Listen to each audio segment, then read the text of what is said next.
Boa noite. Terminou um pouco mais cedo o louvor, né? Mas é porque o encontro de hoje é um pouco especial. Nós dedicaremos um pouco mais de tempo na palavra, compreendendo a vontade de Deus para nossas vidas quanto aos nossos hábitos de saúde. O nosso professor que estará conosco nessa noite, gostaria de convidá-lo aqui, professor Manuel Tapia. Ele é graduado em Engenharia Eletrônica pela Universidade de Santiago, do Chile, mas logo após, então, ele passou a fazer outros cursos na área de saúde. Ele fez mestrado em Engenharia Biomédica pela USP, Teologia Bíblica pelo SALT e Saúde Pública pela Universidade de Loma Linda, nos Estados Unidos. Ele é um voluntário da obra médico-adventista. Professor Manuel Tapia, que Deus te abençoe, te use. Graças a nosso Senhor Jesus, seja com todos. Bem, eu não sei o que ele falou porque eu estava caminhando, mas para que vocês entendam melhor a situação, eu trabalhei 10 anos ministrando o Seminário do Apocalipse, até o ano 2000. Daí foram 3 anos na obra médico-missionária, como voluntário para evangelizar uma cidade que não tinha presença adventista. E aí fomos visitando casa por casa durante o ano inteiro. E depois, através de um programa de exercício saudável, fazendo amizade com as pessoas, instruindo-as para ter saúde, como recuperar a saúde. E hoje, pela graça de Deus, existe igreja nessa cidade. Uma cidade muito resistente. E foi através da mensagem de saúde. Do ano 2003, isso foi entre final de 2000 e até meados de 2003, quase para o fim. Começamos com as semanas de saúde, sabe? Já são 19 anos, fazendo em média umas 17 semanas por ano. 17, 18 semanas por ano. E nesse período, desde Maranhão até Santa Catarina. Então, são muitas igrejas de muitos lugares, inclusive fora do país também. Por que estou falando isso? Porque nesses 30 anos, aproximadamente, que ensino a mensagem de saúde, eu aprendi muitas coisas. A mensagem de saúde, às vezes,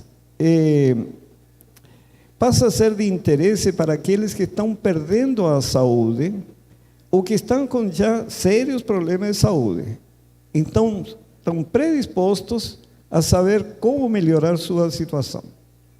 Mas há pessoas que estão saudáveis e ainda têm como referência familiares que têm boa saúde, então eles não veem a necessidade de fazer mudanças. Mas quando nós começamos a enxergar a mensagem de saúde em uma abordagem mais ampla, que seria o plano da redenção, que é a restauração da imagem de Deus à alma humana, aí muda a figura. Aí sim nós compreendemos que é importante a reforma de saúde, tanto para aqueles que têm saúde, como para aqueles que não têm saúde. Observem o seguinte nesse texto, nesse slide. Vejam, diz: e andou Enoque com Deus, e não apareceu mais, porquanto para si Deus o tomou. Por que Deus levou Enoque para o céu, sem conhecer a morte? Aí que nós precisamos compreender o que significa andar com Deus. Andou Enoque com Deus. Nós vamos estudar em forma bem sintetizada o plano da redenção, que é a restauração da imagem de Deus na alma humana. Porque quando nós pensamos no ser humano, o ser humano foi criado com propósito. O propósito do Senhor ter criado o ser humano é amar a Deus e servir ao próximo. Obedecer a Deus e servir ao próximo. o amar a Deus e amar o próximo. Nós fomos criados com propósito. Para cumprir esse propósito de Deus, o ser humano precisa, para funcionar, um alimento saudável, que é o combustível. Você precisa de um combustível, mas foi projetado para atender às necessidades desse ser criado, que tem um propósito a cumprir. Então não podia ser qualquer alimento, correto? É como hoje, você tem carros a gasolina, carros a álcool, carros que funcionam com óleo diesel. Não é assim? Eu posso substituir o óleo diesel por álcool, considerando que o álcool é mais barato que o óleo diesel. Funciona ou não funciona o motor? Não funciona. Mesma coisa. O Senhor, para que este ser humano funcionasse e cumprisse seu propósito, precisa de água. E tem que beber bastante água. Agora, funcionaria bem o ser humano se substituímos a água pela Coca-Cola, por exemplo? O que vocês acham? Não, porque é a mesma coisa. Você coloca no carro, por exemplo, algum outro líquido que não seja água, ele não vai funcionar bem. E assim, se formos considerando, para que este ser humano funcione e cumpra o propósito de Deus, precisa de um combustível adequado, precisa de água em abundância, de luz solar, porque tem que produzir vitamina D, e não somente isso, há uma série de outras funções químicas no ser humano que dependem da energia solar. Também precisa de ar puro. Agora, não somente disto, precisa realizar trabalho físico e trabalho mental para manter o equilíbrio e a saúde. Enquanto trabalha fisicamente, descansa as faculdades mentais. Quando trabalha mentalmente, descansa as faculdades físicas. Então, assim mantém o equilíbrio e precisa de repouso. Tudo isso é necessário para que esse ser humano tenha saúde e cumpra os propósitos de Deus. Mas o ser humano é formado por 4 dimensões.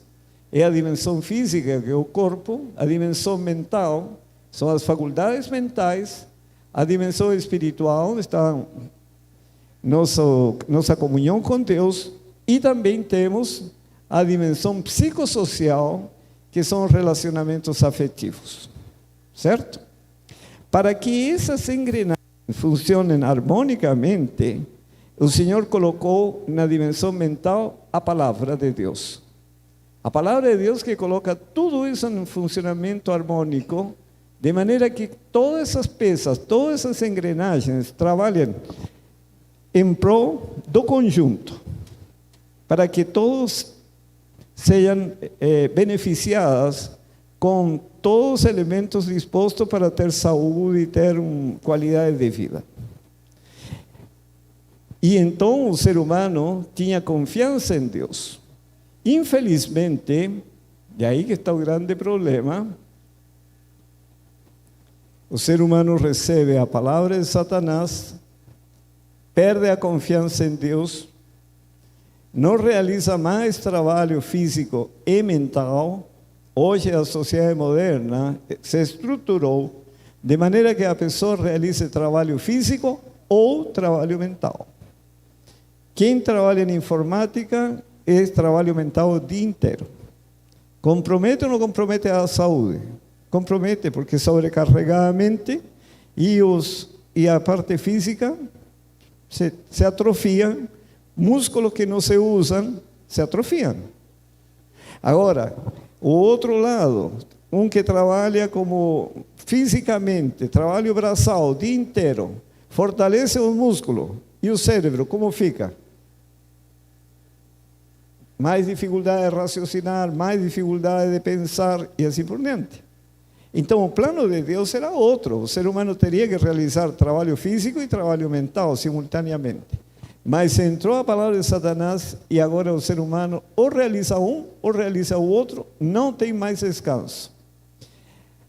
Como essas engrenagens agora deixaram de funcionar harmonicamente, porque a palavra de Satanás se misturou com a palavra de Deus e o cérebro se corrompeu.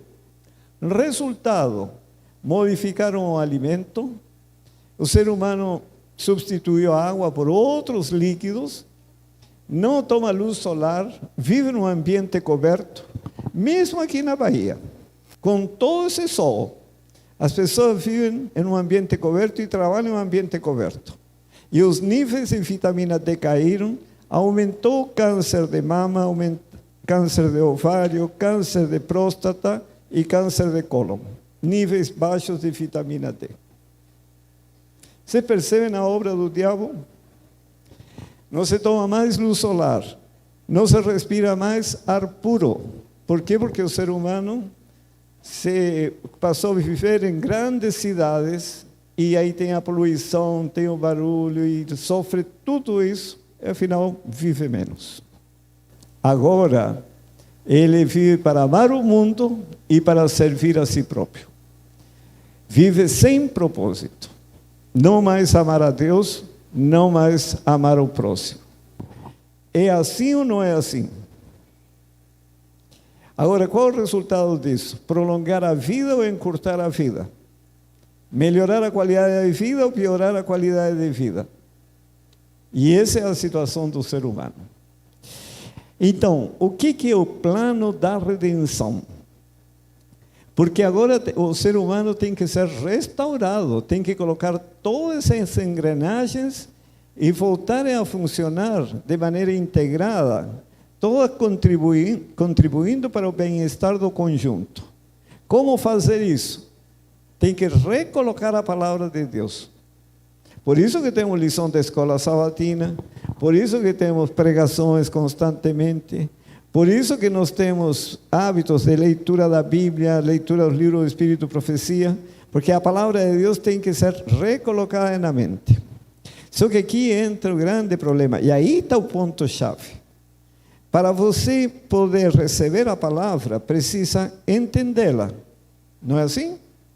E para entender, precisa que entre em funcionamento 4 faculdades: percepção, discernimento, raciocínio e memória. E onde entra a questão da alimentação? Por que o diabo se preocupou especialmente em mudar o combustível, mudar o líquido que deveriam beber e criar um sistema de vida que a pessoa não tome luz solar e não respire ar puro? Porque sabe que o estilo de vida interfere justamente na percepção.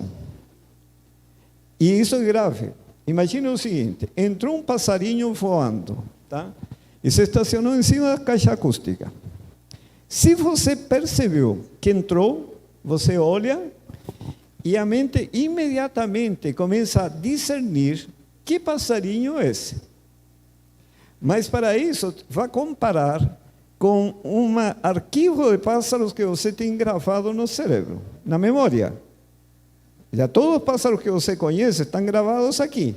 Então você olha e por comparação diz: ah, aquele lá é uma andorinha. Porque você conhece a andorinha.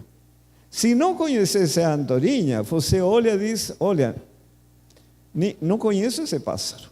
E ele é registrado como um pássaro desconhecido. Primeira oportunidade, você conversando com alguém: eu vi um passarinho assim, assim, como esse? Sim. Ah, mas esse é um periquito. Não conhecia o periquito. Entende como funciona? Se você bloqueou a percepção, tem como discernir? Tem ou não tem? Se está bloqueada a percepção, entrou pássaro, você não percebeu. Se não percebeu, tem como discernir que tipo de pássaro é? Não tem.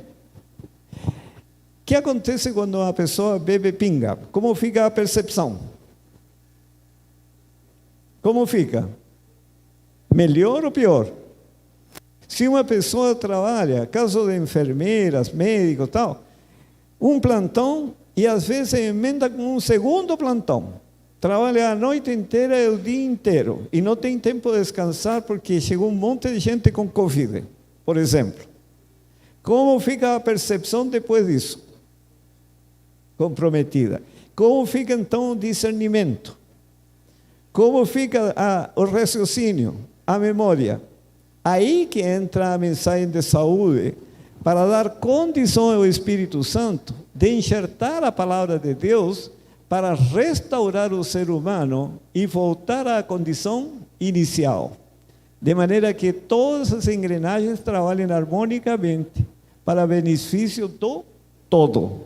Mas para isso, a reforma inclui uma reforma na alimentação, nos líquidos que se bebem, a necessidade de tomar luz solar, de buscar respirar puro, descansar, repouso, realizar trabalho físico e trabalho mental. E na medida que as engrenagens começam a trabalhar, a pessoa volta aos desígnios original de Deus, que foi criado com um propósito: amar a Deus e amar ao próximo. Entendem por que é tão importante a reforma de saúde?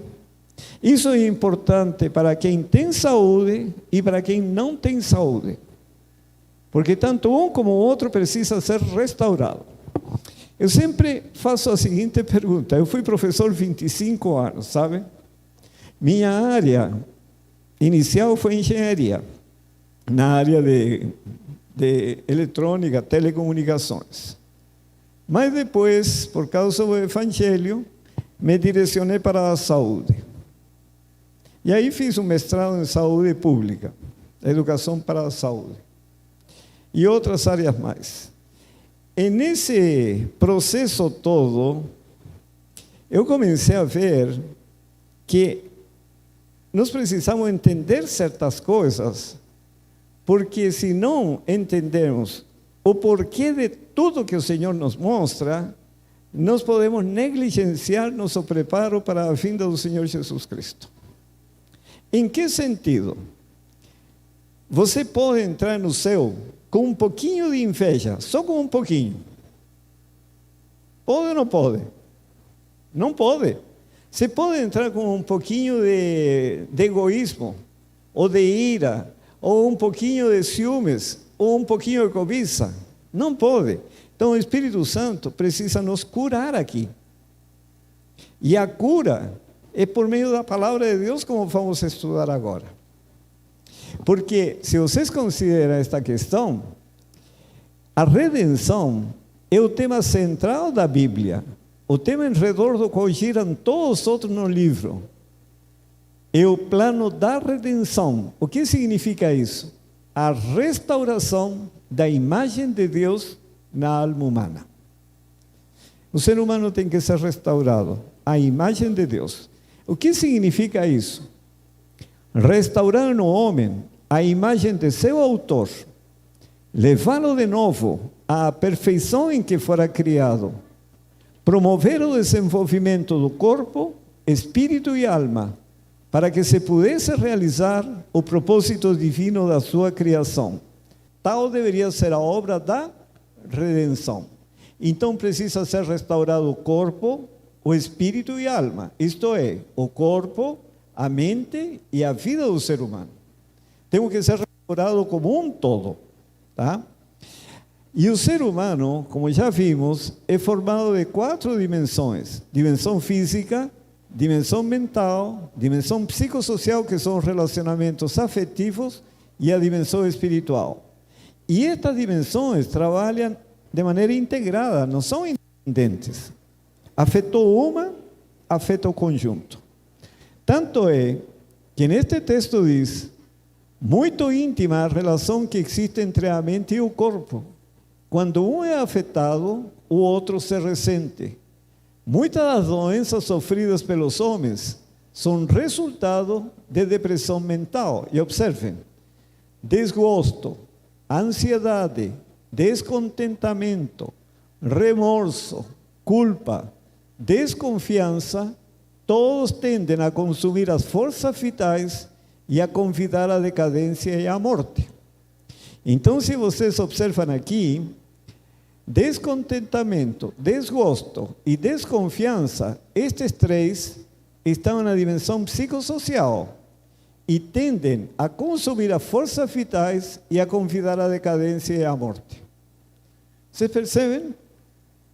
Não tem nada a ver com a alimentação, mas afetou a dimensão psicossocial, relacionamentos, onde existe desconfiança, existe desgosto, existe descontentamento, você vai minando as forças e a saúde cai. Por outro lado, se a pessoa tem remorso ou culpa, são dois elementos da dimensão espiritual, também tendem a consumir as forças vitais e a convidar a decadência e a morte. Agora, se você observa na parte física, aqui menciona a dimensão física, mental e moral. Dimensão moral são essas duas, que é dimensão espiritual e psicossocial. Caso os hábitos físicos não estejam corretos, as faculdades mentais e morais não podem ser fortes, pois existe grande relação entre o físico e o moral. É uma relação direta. Afetou uma, afeta o conjunto. Precisamos ou não precisamos cuidar dos hábitos? Que nós fomos feitos assim, fomos projetados.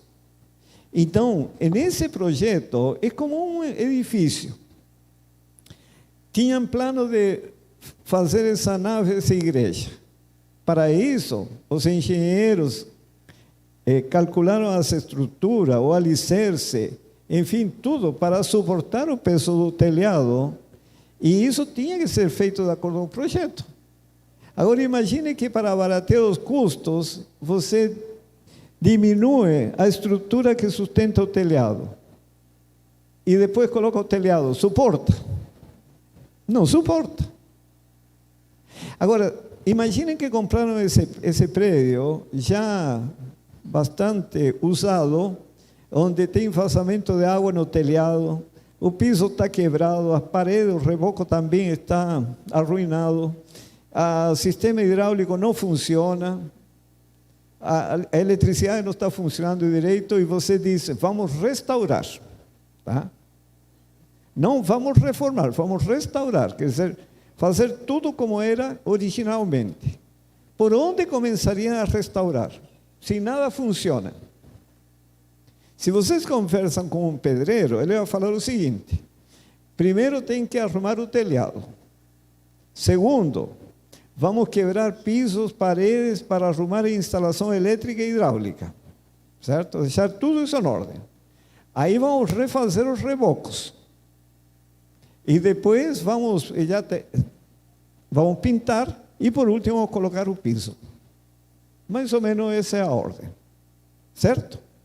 Agora, o Senhor vai restaurar em nós, está restaurando em nós a dimensão física, mental, psicossocial e espiritual. As quatro. As quatro estão danificadas. Por onde começa a restauração? Por qual dessas quatro dimensões? Veja o que diz o Senhor Jesus Cristo. Por onde começa a restauração? Cristo sabia que a fim de cumprir o plano da salvação, salvar-nos do pecado, Ele teria de iniciar a obra da redenção, quer dizer, a restauração, exatamente onde começara a ruína. Adão caiu no ponto do apetite. Cristo assumiu a obra da redenção exatamente onde começara a ruína. O mesmo é verdade em nossa experiência. Devemos iniciar a obra da reforma precisamente onde a obra de degeneração é sentida tão intensamente. Por onde começa a restauração? Pela alimentação. Por que tem que começar pela alimentação? Porque a alimentação interfere diretamente na percepção e isso compromete o discernimento, o raciocínio, a memória. E aí que a pessoa não consegue desenvolver-se espiritualmente porque os hábitos estão interferindo na obra do Espírito Santo. Se nós entendermos isso, irmãos, nós temos que dar graças a Deus, porque tudo posso naquele que me fortalece. Diga-me, se você tem o hábito de beber álcool, é fácil largar o álcool ou é difícil? Difícil. Deus tem poder para libertar uma pessoa do álcool? Tem. Se tem, então está resolvido o problema. Eu tenho que ir ao Senhor. O álcool interfere ou não interfere no cérebro? Interfere. Tá. Se eu tomo café, que é estimulante, interfere ou não interfere no cérebro? Interfere. Eu quero ou não quero ir para o céu? Quero, certamente. Nós estamos aqui porque temos outro propósito. Então eu preciso permitir que o Espírito Santo me habilite para entrar no céu. Me restaure. Sabe? Quando nós chegávamos na igreja, estavam cantando restaura, não é isso? É isso que nós precisamos. Para ser restaurado, a obra do Espírito Santo começa justamente na alimentação. Então, sabe o que eu faria aqui? Como igreja, me organizaria, porque tem uma igreja organizada, já percebi. Eu organizaria grupos de oração e estabelecer metas, de tal maneira que os testemunhos digam: irmãos, eu tomava café, era um beberrão de café, mas hoje não bebo mais pelo poder de Deus. Não seria bom? Eu era viciado em Coca-Cola, mas pelo poder de Deus abandonei a Coca-Cola. E assim vamos de vitória em vitória, e a palavra de Deus operando poderosamente e nos transformando dia a dia a semelhança ao Senhor Jesus. Irmãos, podemos ser libertados de tudo. Nós não temos por que ser escravos de nada, sabe? E eu digo isso por experiência pessoal. Deus fez um milagre na minha vida em 24 horas. Quando eu penso na minha situação, eu sou um milagre maior que ter tirado a Lázaro da sepultura. Porque Lázaro estava morto e eu não estava morto. E Deus deu livre-arbítrio. Então, como estava vivo, eu podia dizer não. Eu podia dizer agora não, depois. Mas pela misericórdia de Deus aconteceu. E a reforma aconteceu. Você não diz glória a Deus? Gente, é um milagre dos milagres. Sabe, uma pessoa que é dependente de café, de açúcar, de isso, de aquilo, e de repente mudar em 24 horas, é um super milagre. E isso está ao alcance de todos nós, porque Deus não faz acepção de pessoas. Deus criou o homem pela palavra. A palavra é santa, justa e boa. O homem passou a ter uma vida santa, justa e boa também. Nasce com natureza espiritual, criado em imagem e semelhança de Deus. Infelizmente, pela desobediência à palavra, a palavra de Satanás é enxertada na mente. Aí está entrado o pecado e se forma a natureza carnal. E aí o ser humano não é mais livre, agora é escravo do diabo. Mas Deus, na sua grande misericórdia, veio para nos salvar, recolocar a palavra de Deus na mente humana. Por isso que Cristo é a palavra encarnada. Ele é a palavra. Recebendo a Cristo, nós estamos recebendo a palavra. E no poder do Espírito Santo, essa palavra transforma a vida do ser humano. Mas para a palavra, para ser enxertada, precisa ser obedecida. E para ser obedecida, eu preciso do poder de Deus, um poder sobrenatural, para contrariar minha natureza carnal. Porque minha natureza é fazer a minha vontade, não a vontade de Deus. Mas para receber esse poder, minha vontade tem que estar submissa à vontade de Deus. E para isso tenho que ter fé. E para ter fé, preciso discernir o amor de Deus. E aí tenho que olhar para a cruz. Enxergando o sacrifício, discernindo o sacrifício de Cristo, a pessoa se submete à palavra. E aí, na obediência a essa palavra, a natureza espiritual é desenvolvida e assume o controle sobre a natureza carnal, porque essa natureza carnal, ela está gravada no cérebro e nos vai acompanhar até a vinda do Senhor Jesus. Entende? Então aí a natureza espiritual, assumindo o controle no poder de Deus, a natureza carnal não se manifesta. Mas sempre vão estar sujeitos a desobedecer a palavra de Deus. Na desobediência, a palavra de Satanás continua entrando no cérebro, fortalecendo a natureza carnal e, resultado, a vida do ser humano não muda. A escolha é nossa, mas o poder é de Deus.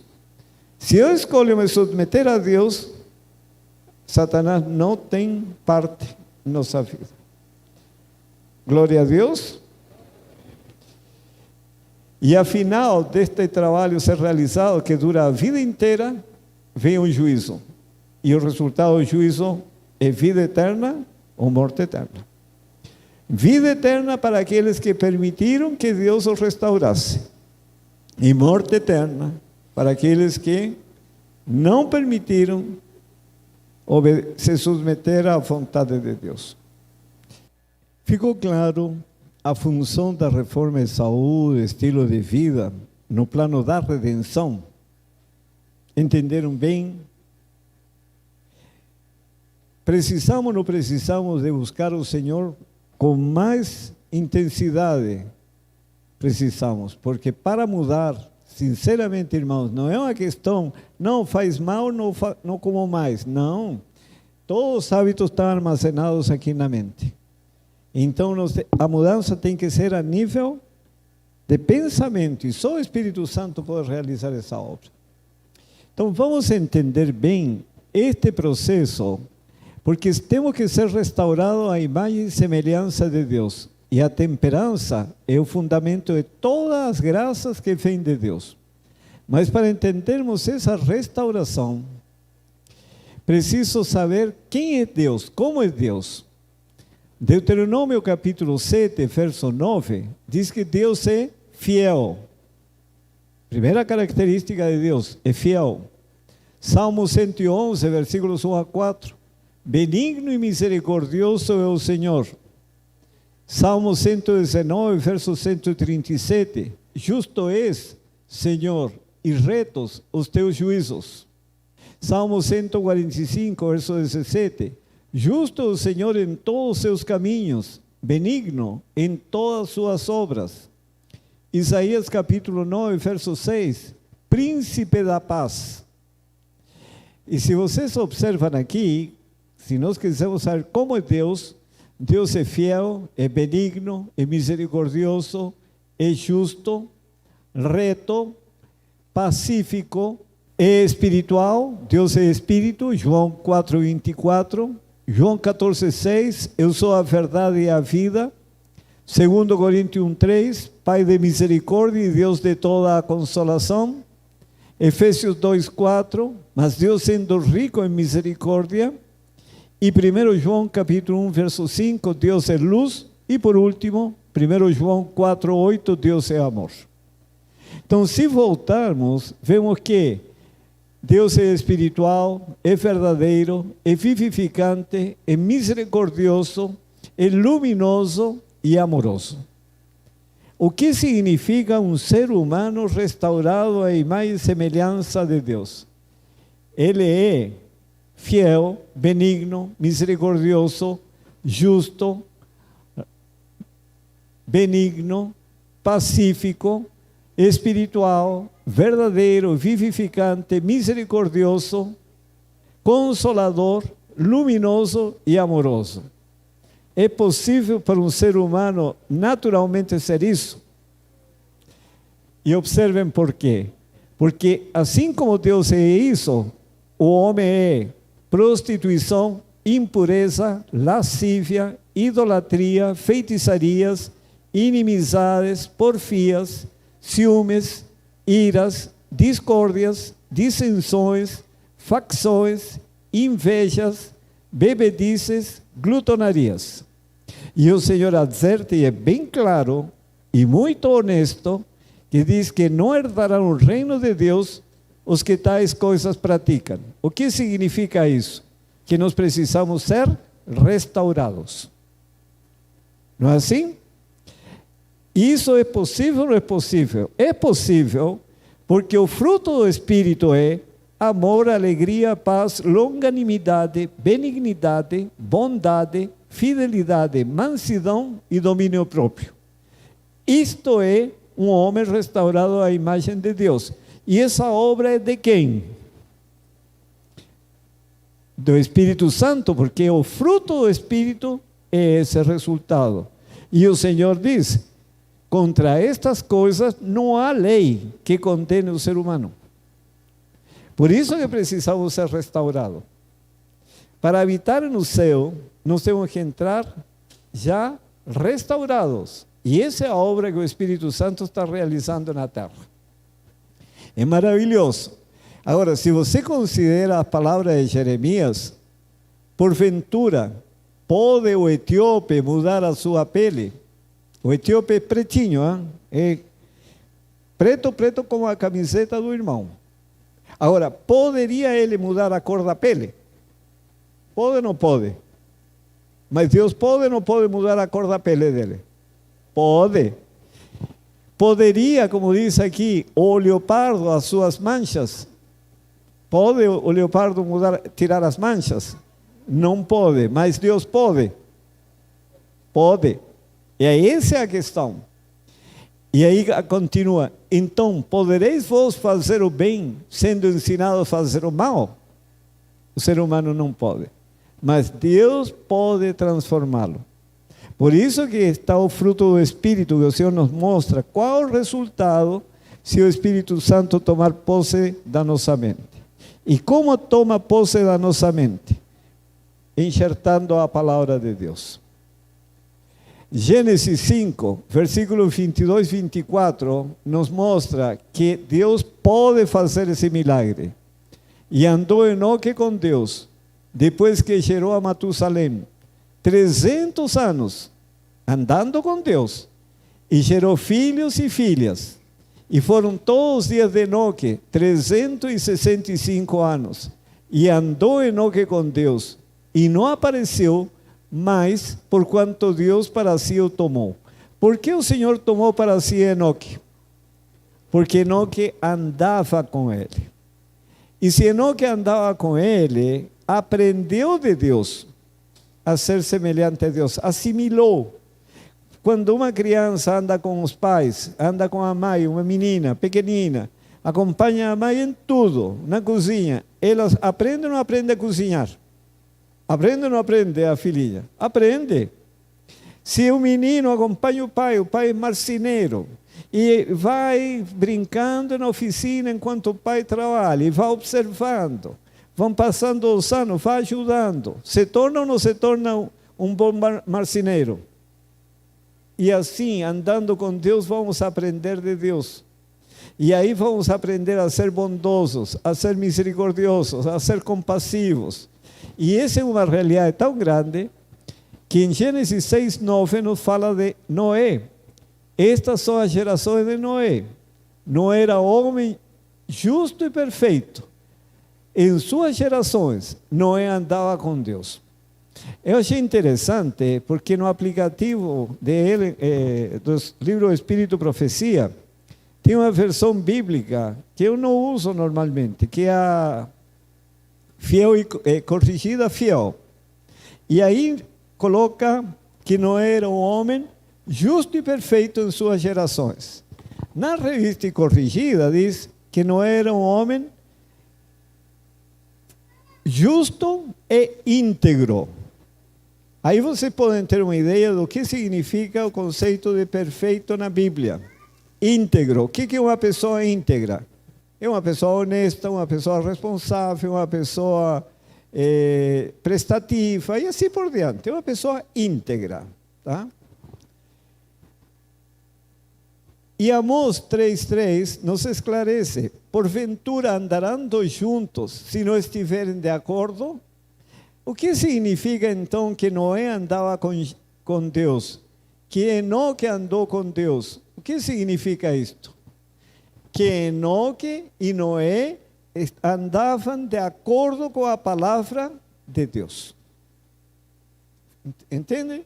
É simples. Andavam de acordo com a palavra de Deus. Por isso que eram pessoas, não é uma pessoa íntegra ou perfeita, porque andava de acordo com a palavra de Deus. Simplesmente isso. Vamos ver a história de Abraão. Gênesis capítulo 15, versículos 1 e versículos 3 e 6. Depois destas coisas, veio a palavra do Senhor a Abraão, em visão, dizendo: não temas, Abraão, eu sou teu escudo, o teu grandíssimo galardão. No verso 3 diz mais, Abraão: eis que não me tens dado filhos, e eis que um nascido na minha casa será o meu herdeiro. E eis que veio a palavra do Senhor a ele, dizendo: este não será o teu herdeiro, mas aquele que de tuas entranhas sair, este será o teu herdeiro. Então o levou fora e disse: olha, agora para os céus, e conta as estrelas se as podes contar. E disse-lhe: assim será a tua descendência. E observem, e creeu ele no Senhor, e imputou-lhe isto por justiça. Sabem que essa frase é tão significativa, porque pensem na situação de Abraão. Quantos anos tinha quando teve esse filho? Quase 100 anos, certo? Era uma impossibilidade para ele gerar um filho nessa idade. A esposa, já no climatério, quer dizer, já tinha passado pela menopausa, era outra impossibilidade de ter um filho, mas ele creu na palavra de Deus de que ele teria esse filho, e por isso foi considerado um justo. Entendem? Acreditou no poder de Deus para cumprir a promessa, e por isso foi considerado um justo. Sabem por que é significativo isso? Veja Gênesis 17, versículos 1 e 2, e 4 e 5. Sendo, pois, Abraão da idade de 99 anos, apareceu o Senhor a Abraão e disse-lhe: eu sou o Deus Todo-Poderoso, anda em minha presença e sê perfeito. Anda na minha presença. Qual foi a experiência de Enoque? Andou com Deus. Qual foi a experiência de Noé? Andava com Deus. Noé era um homem justo e íntegro, o justo e perfeito. O que ele disse o Senhor a Abraão? Anda na minha presença e sê perfeito. Correto? O que significa isso? O que diz Amós? Podem dois andar juntos se não estão de acordo? Está dizendo o Senhor: ande na minha presença e esteja de acordo com a minha palavra, para ser abençoado. E uma das distorções que existe hoje é com a palavra perfeição. Olha, este mesmo banco, no conceito do mundo, pode considerar este banco perfeito. O que significa isso? Que a altura do assento está perfeito, não tem o que mudar. Muito alto, os pés ficam no ar. Muito baixo, não fica confortável, certo?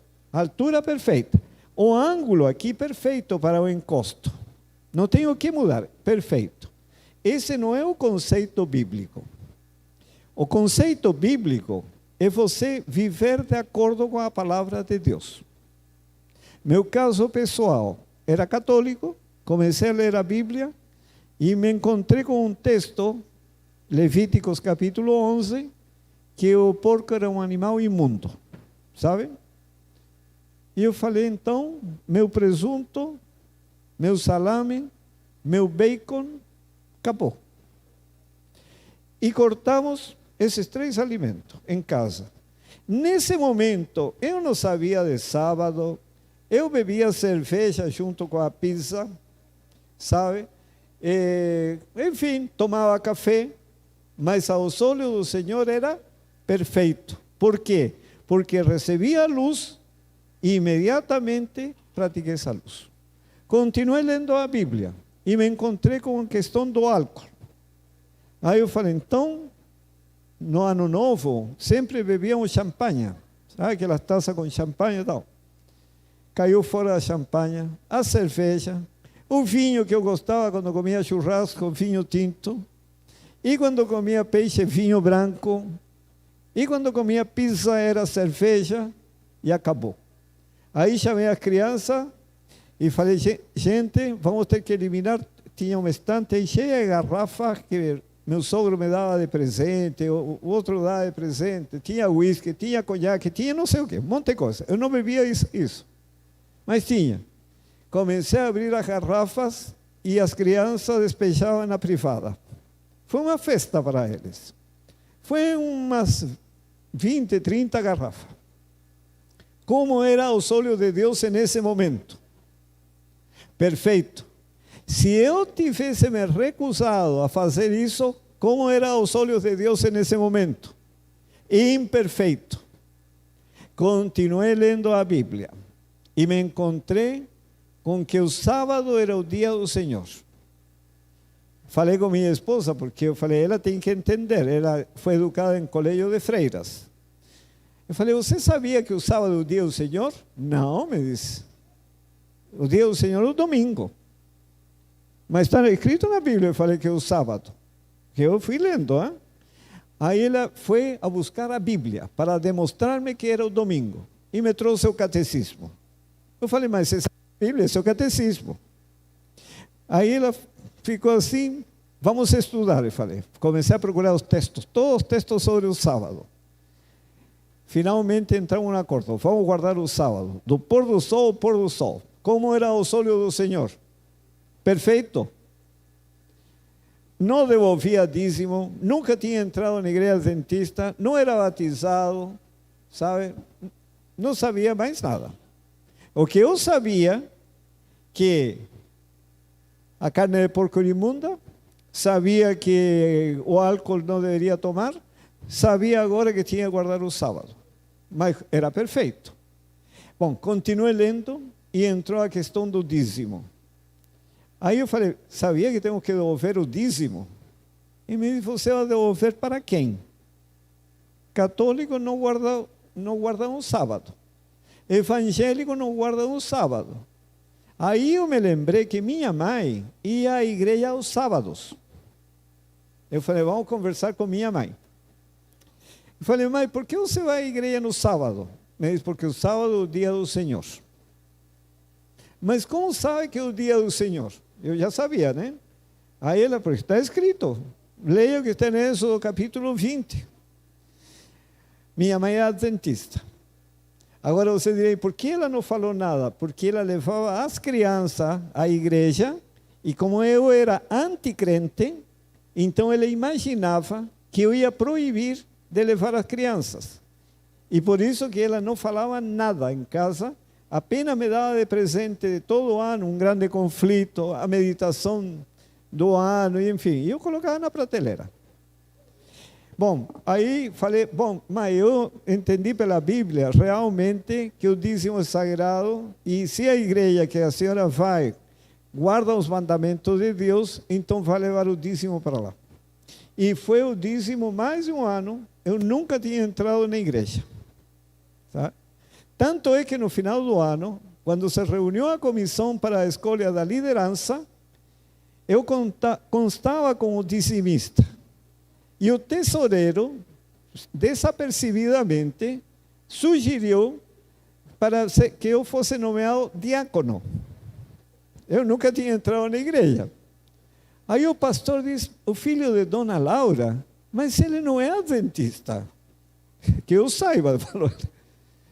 E aí, não, outro falou, não, acho que ele não é, não. Aí perguntaram para minha mãe, não, se ele não é adventista. Um ano devolvendo o dízimo. Agora, aos olhos de Deus, como era? Perfeito.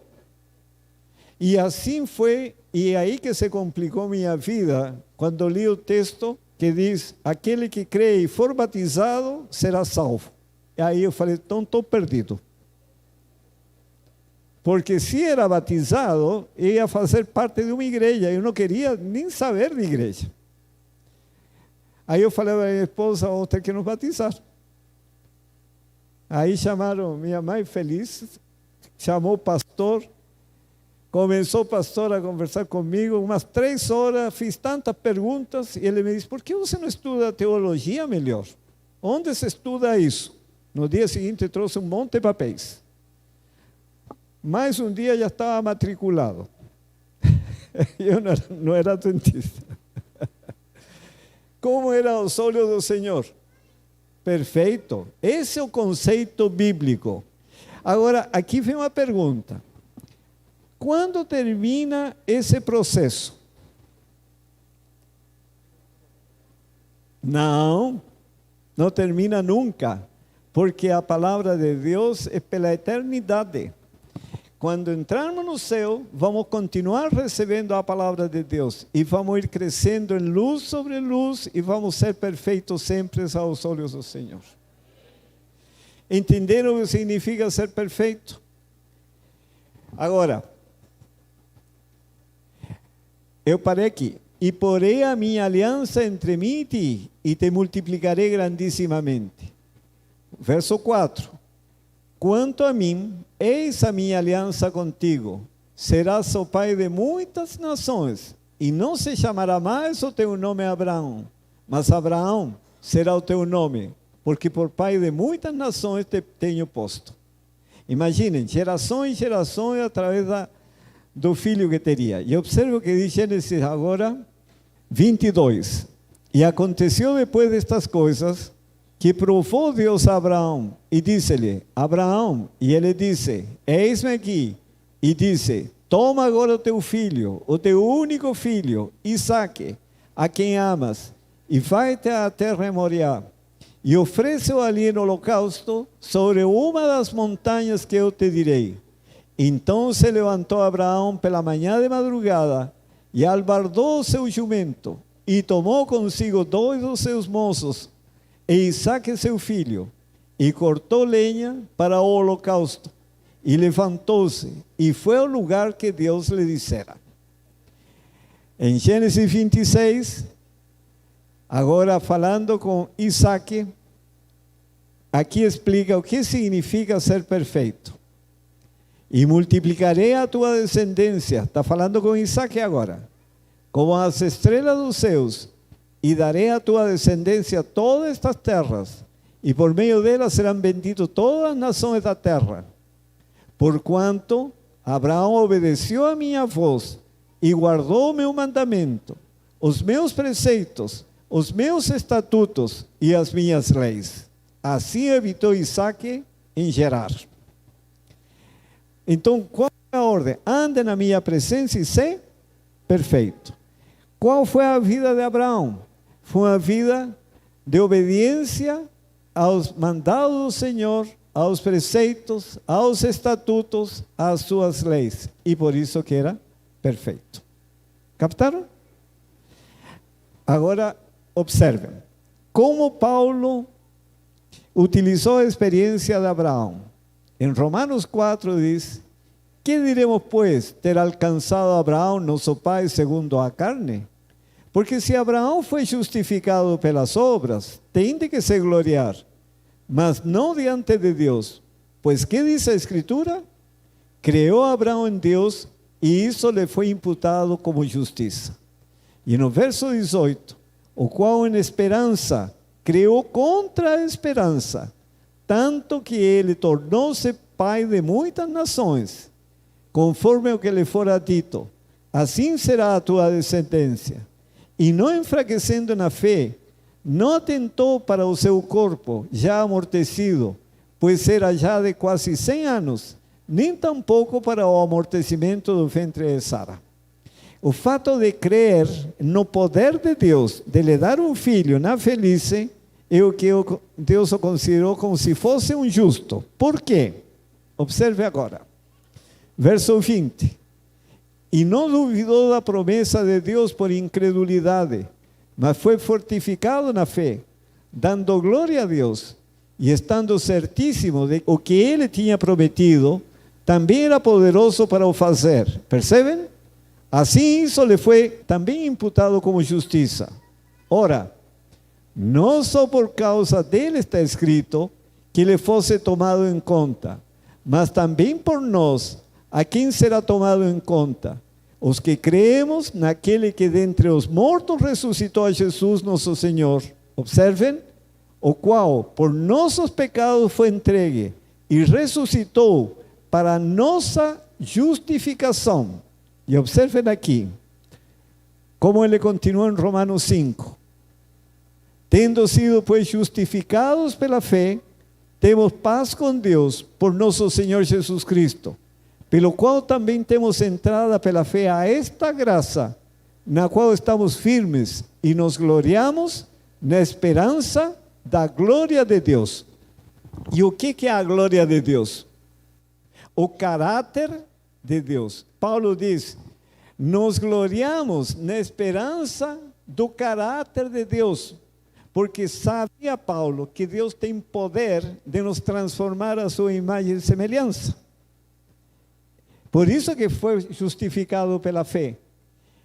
E não somente isto, mas também nos gloriamos nas tribulações, sabendo que a tribulação produz a paciência, e a paciência a experiência, e a experiência a esperança, e a esperança não traz confusão, porquanto o amor de Deus está derramado em nossos corações, pelo Espírito Santo que nos foi dado. E no verso 19, porque como pela desobediência de um só homem, muitos foram feitos pecadores, assim pela obediência de um, Jesus Cristo, muitos serão feitos justos. Então, um injusto transformado num justo, porque a obediência ao Senhor Jesus seria comunicada por meio do quê? Da palavra.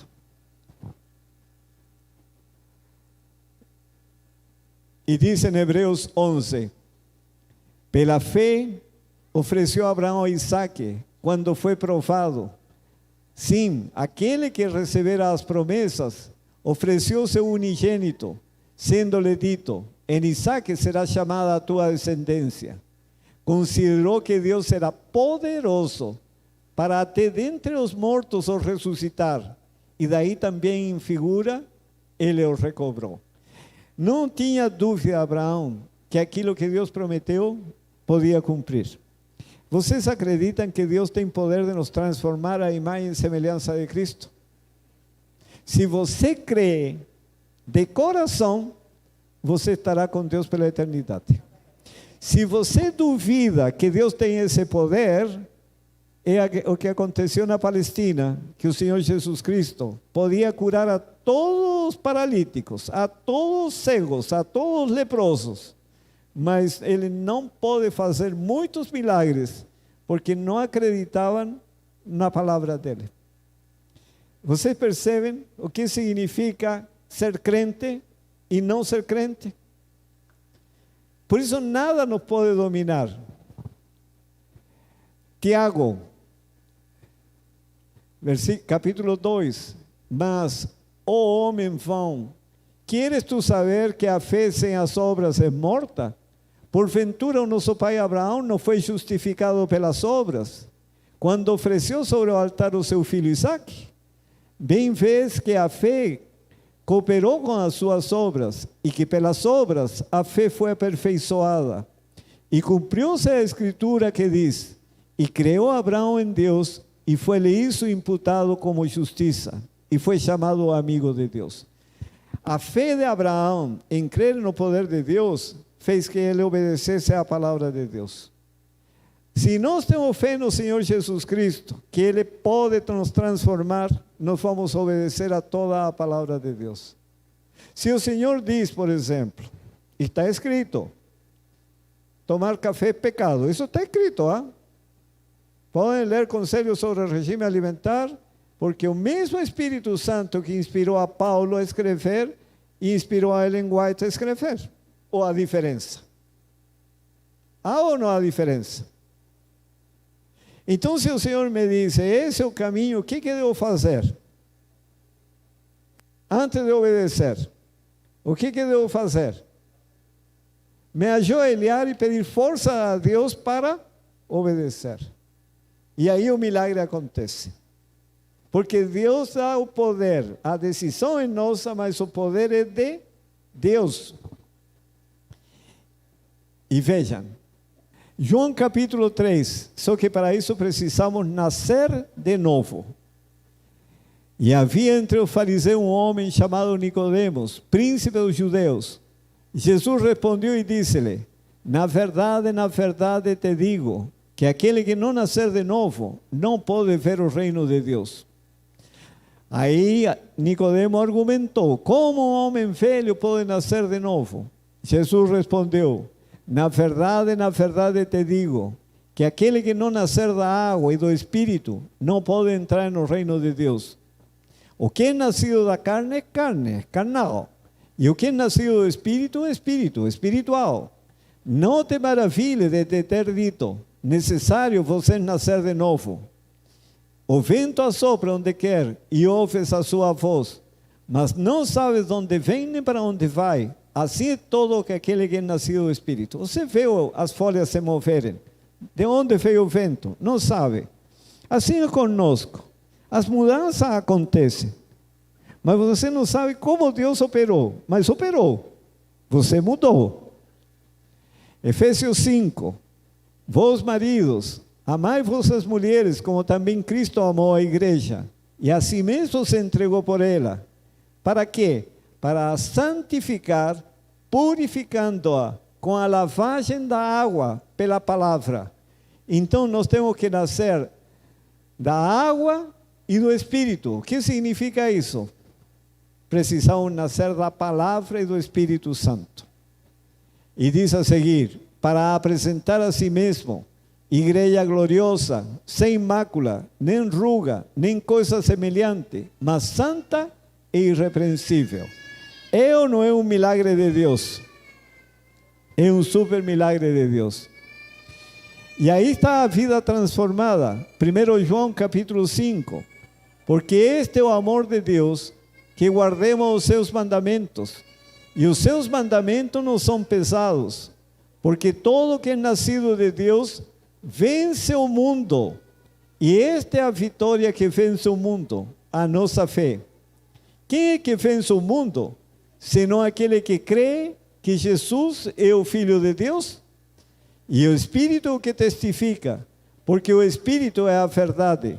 Sabemos que todo aquele que é nascido de Deus não vive pecando, mas o que de Deus é gerado conserva-se a si mesmo, e o maligno não lhe toca.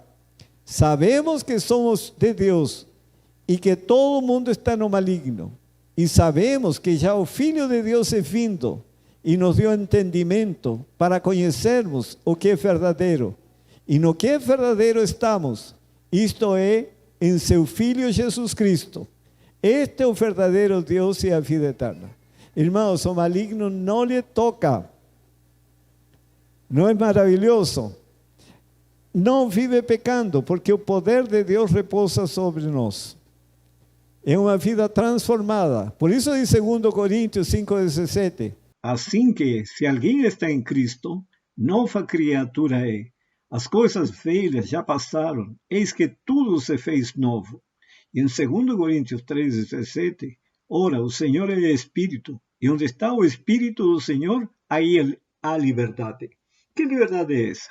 Em João capítulo 8, versículos 31 em diante, diz assim: Jesus dizia pois aos judeus que criam nele: se vós permanecerdes na minha palavra, verdadeiramente sereis meus discípulos e conhecereis a verdade, e a verdade vos libertará. Responderam-lhe: somos descendência de Abraão e nunca servimos a ninguém. Como dizes tu, sereis livres? E eles serviam aos romanos, haviam servido aos gregos, aos medos e persas e também aos babilônicos. E eles diziam que nunca tinham servido a ninguém. E o Senhor respondeu-lhes: em verdade vos digo, que todo aquele que comete pecado é servo de quem? Do pecado. Se pois o Filho vos libertar do quê? Do pecado. Verdadeiramente sereis livres. E como nos liberta do pecado? Restaurando nossa mente à imagem e semelhança dele. Tito, porque a graça de Deus se ha manifestado, trazendo salvação a todos os homens, ensinando-nos que renunciando à impiedade e às concupiscências mundanas, vivamos neste presente século, de que maneira? Sóbria, justa e piamente, aguardando a bem-aventurada esperança e o aparecimento da glória do nosso grande Deus e nosso Senhor Jesus Cristo, o qual se deu a si mesmo por nós, para nos remir de toda iniquidade e purificar para si um povo especial, zeloso de boas obras. Então, a graça nos educa, nos ensina a viver de maneira que agrade a Deus. Dia a dia a graça nos está ensinando. E de que maneira nos ensina? Tiago capítulo 1 diz: segundo a sua vontade, Ele nos gerou pela palavra da verdade, para que fôssemos como que primícia das suas criaturas. Fomos gerados pela palavra. Pelo que, rejeitando toda imundícia e acúmulo de malícia, recebei com mansidão a palavra em vós enxertada, a qual pode salvar a vossa alma. E aí acrescenta: sede cumpridores da palavra, e não somente ouvintes, enganando-vos com falsos discursos. Porque se alguém é ouvinte da palavra e não cumpridor, é semelhante ao varão que contempla ao espelho seu rosto natural, porque se contempla a si mesmo, e foi-se, e logo se esqueceu de como era. Aquele, porém, que atenta bem para a lei perfeita da liberdade, e nisso persevera, não sendo ouvinte esquecido, mas fazedor da obra, esse tal será bem-aventurado no seu feito. Quando se enxerta uma árvore, por exemplo, um cavalo, que é aquele limão rosa, limão caipira, enxertam laranja poncam. A natureza desse limoeiro, qual o fruto que deveria produzir? Limão rosa. Mas, contrariando sua natureza, ele passa a produzir laranja poncam. Mesma coisa conosco. A nossa natureza é produzir quais obras? As obras da carne. Mas quando se enxerta a palavra de Deus, quais são as obras que vão produzir? As obras do Espírito Santo. Então, é uma transformação realizada por Deus. Por isso que 1 Pedro diz: eleito segundo a presciência de Deus Pai, em santificação do Espírito, para a obediência e a aspersão do sangue de Jesus Cristo. Graça e paz vos sejam multiplicadas. E no verso 22, purificando as vossas almas pelo Espírito, na obediência à verdade, para o amor fraternal não fingido. Amai-vos ardentemente uns aos outros, com um coração puro, sendo de novo gerados, não de semente corruptível, mas da incorruptível, pela palavra de Deus, viva e que permanece para sempre. Como somos regenerados ou gerados de novo? Pela palavra. E para isso temos que obedecer. Por isso diz o Senhor: captai todo raio, não omitais nenhum deles, andai na luz, praticai todo o preceito da verdade a vos apresentada, vivei de toda a palavra que procede da boca de Deus, e seguireis então a Jesus por onde quer que vá. Toda a palavra. E observem agora, para terminar este assunto. Aprender de Cristo significa receber sua graça. Somos salvos pela graça, não é isso? Mediante a fé. Se você pergunta sempre: e o que é a graça? O que falam as pessoas? Que é um dom de Deus. Está certo? Mas que dom é esse? Aqui explica a parábola de Jesus.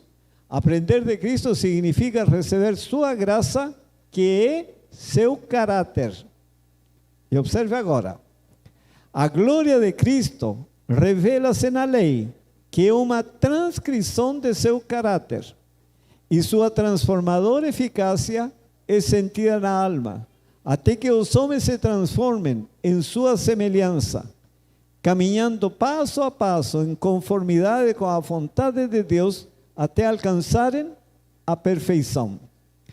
A graça é o caráter, a lei é uma transcrição do caráter. E observem agora. A verdadeira santificação consiste na harmonia com Deus, na imitação de seu caráter. Essa harmonia e semelhança são alcançadas pela obediência aos princípios que são a transcrição de seu caráter. E o sábado é o sinal da obediência. Aquele que de coração obedecer ao quarto mandamento, obedecerá a toda a lei. Será santificado pela obediência. Então, a graça é o caráter de Cristo. A lei é a transcrição do caráter. Na obediência da lei, o que o Espírito Santo está realizando? Está escrevendo o caráter de Cristo na mente. Se os pensamentos forem maus, maus serão também os sentimentos. E os pensamentos e os sentimentos combinados constituem o caráter moral. Por isso que a mudança tem que ser a nível de pensamento. Se os pensamentos forem corretos, então, como resultado, as palavras também serão corretas. As ações serão de molde a trazer alegria, conforto e descanso às pessoas. E Jeremias é o que diz, e Hebreus repite, porque esta é a aliança que depois daqueles dias farei com a casa de Israel, diz o Senhor. Porei as minhas leis no seu entendimento, e em seu coração as escreverei. E eu lhes serei por Deus, e eles me serão por povo. Por que Jeremias está escrevendo a lei? Deus está escrevendo a lei em nosso coração. Porque a lei é uma transcrição do caráter de Deus. A graça é o caráter. A lei é uma transcrição. E quando se escreve a lei no coração, o que está escrevendo no coração? O caráter de Cristo. E o que é o caráter? Pensamento e sentimentos combinados. E dos pensamentos dependem dos sentimentos. E aí dependem as palavras e ações. Se nós temos maus pensamentos, maus sentimentos, vamos ter más palavras e más ações. Se o Senhor coloca seus pensamentos e seus sentimentos, como vão ser nossas palavras e ações? É assim que nos restaura. Quando nosso espírito é dirigido pelo Espírito de Deus, compreendemos a lição ensinada pela parábola do fermento. Os que abrem o coração para receber a verdade, compreenderão que a palavra de Deus é o grande instrumento na transformação do caráter. E aqui está, tudo isso se resume em 4 pontos. Nós estamos no fim do mundo, não estamos? A vinda de Cristo está próxima. Precisamos receber o Espírito Santo, a chuva seródia. Primeira condição para receber o Espírito Santo. Deus prometeu o dom do Espírito Santo à sua igreja. E essa promessa nos pertence da mesma maneira que os primeiros discípulos. Mas, como todas as outras promessas, é dada sob condições. A comunicação do Espírito é a transmissão da vida de Cristo, a graça. Cristo prometeu que o Espírito Santo habitaria naqueles que lutam pela vitória sobre o pecado, para demonstrar o poder da força divina, dotando o instrumento humano de poder sobrenatural e instruindo o ignorante nos mistérios do reino de Deus. Primeira condição para ser concedido o Espírito Santo, você tem que lutar contra o pecado. Não aceitar o pecado. E o que é o pecado? Transgressão da lei. A que nível de essa transgressão? A nível de pensamento e sentimento. Segunda condição, o assunto da reforma de saúde tem sido apresentada nas igrejas. A luz, porém, não tem sido recebida de coração. As condescendências egoístas, destruidoras da saúde, de homens e mulheres, têm anulado a influência da mensagem que deve preparar um povo para o grande dia de Deus. Se as igrejas esperam ter poder, a chuva seródia, terão de pôr em prática a verdade que Deus lhes deu. Se os membros de nossas igrejas desprezam a luz sobre esse assunto, colherão resultados na forma de degeneração espiritual e física. Perceberam?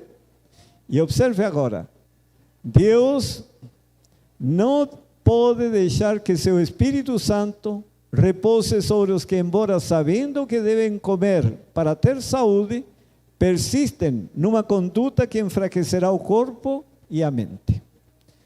Terceira condição, o grande derramamento do Espírito de Deus, que ilumina o mundo inteiro, com a sua glória, não se dará sem que tenhamos um povo esclarecido, que saiba por experiência própria o que significa ser colaborador de Deus. Quando nossa consagração ao serviço de Cristo for completa e de todo o coração, Deus reconhecerá esse fato mediante um derramamento sem medida de seu Espírito. Mas isso não ocorrerá enquanto a maior parte dos membros da igreja não forem cooperadores de Deus. Ele não pode conceder o seu Espírito quando o egoísmo e a condescendência pessoal são manifestados, quando prevalece o Espírito, que se transformado em palavras, corresponde às palavras de Caim: sou eu o guardador do meu irmão? E quarta condição está em Atos capítulo 5, 32. E nós somos testemunhas acerca destas palavras, nós e também o Espírito Santo, que Deus deu àqueles que lhe obedecem. 4 condições para receber o Espírito Santo. A primeira qual é? Lutar contra o pecado. A segunda, reforma de saúde. Por que é necessário? Para que a palavra de Deus possa ser enxertada. Terceira, qual a terceira condição? Entrar no serviço. E a quarta condição, obedecer a toda a palavra. E tem mais 4, ah? Eu lhes aconselharia entrar nesse canal. Tem todos os vídeos sobre saúde que vocês queiram assistir. Irmãos, tem um vídeo curto que é sobre a chuva seródia. Imaginem através desse vídeo que mostra a chuva no deserto, lá na Palestina, no Negev. O Negev é justamente onde acontece a chuva seródia na Palestina. Observem. No extremo sul da Palestina. Um lugar muito árido, um dos mais baixos da região. O deserto do Negev é uma grande extensão de terra improdutiva. No entanto, quando a chuva serôdia, que cai abundantemente na região por um longo período de tempo, a água é armazenada nas partes mais altas da região. E quando transbordam, formam as torrentes, que invadem o deserto, trazendo grande inundação e transformando a terra árida em um rio que produz vida.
desaparece pela evaporação.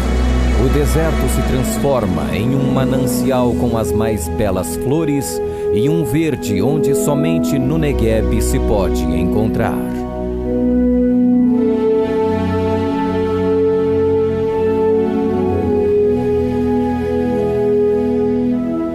Ó Senhor, faze com que prosperemos de novo, como as torrentes no Negueb. Salmo 126, verso 4. Irmãos, é isso que o Senhor quer fazer na vida de cada um de nós. Nesse deserto do Negueb, se você procura na história de Abraão, toda a sua caminhada foram em direção ao Negueb. Isaac, toda a sua caminhada em direção ao Negueb, porque no Negueb cai a chuva seródia. E aí floresce o deserto. Todos nós somos como um deserto hoje. Mas quando a chuva seródia cair, vão florescer. Mas para receber a chuva seródia, eu preciso lutar contra o pecado no poder de Deus e ser vitorioso. No poder de Deus, preciso realizar essa reforma de saúde. Preciso obedecer a toda a palavra de Deus e entrar no serviço. Você está decidido, por amor ao Senhor Jesus Cristo, tomar uma posição do lado do Senhor hoje. Quem bebe café está disposto a abrir mão do café por amor ao Senhor Jesus? Estamos dispostos a fazer isso. Quem quiser mudar, levante-se em nome do Senhor Jesus e fique de pé. Com um coração sincero, não porque os demais se levantam, mas porque queremos ser semelhantes ao Senhor Jesus e assim o Senhor possa operar em favor de todos nós. Que o Senhor abençoe a todos.